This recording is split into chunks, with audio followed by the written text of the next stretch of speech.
And Russia launched its deadliest attack against Ukraine's capital in 9 months. Early this morning, Ukraine's Air Force said Russia sent about 70 missiles and 145 drones toward the country, mainly, though, targeting the capital of Kyiv. At least 9 people were killed and dozens more were hurt, including some children. Scripps News international correspondent Stuart Smith is live for us in London with the latest. Stuart, what do we know this hour?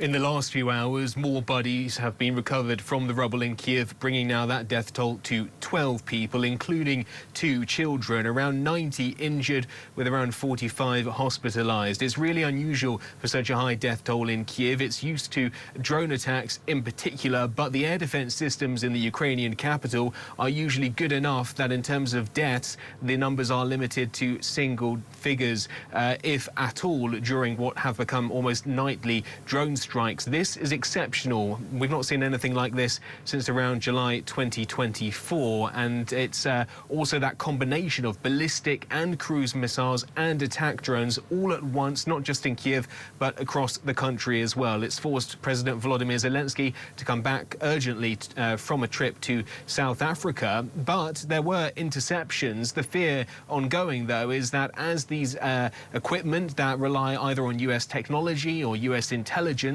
or help from US partners, as that decreases and as that support disappears, including, for example, F-16 fighter jets, it may be even harder for Ukraine to intercept these Russian strikes, meaning death tolls in future attacks could look even higher than this.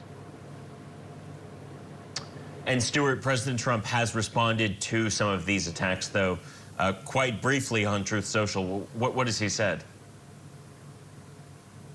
Yeah, it was. It said, not necessary and very bad timing, Vladimir. Stop. 5,000 soldiers a week are dying. Let's get the peace deal done. Rare condemnation of Russian President Vladimir Putin, but President Zelensky says there needs to be more pressure on Russia to try to stop this fight. He says that it's time for an immediate, full and unconditional ceasefire. But Russia says while it's interested in talks, it has conditions, including, for example, Ukraine recognizing all of its annexed regions, all 5 of those Ukrainian regions, as Russian. Moscow has said that it believes its goals were achieved in these military strikes between Wednesday and Thursday, saying that it only targeted defense infrastructure.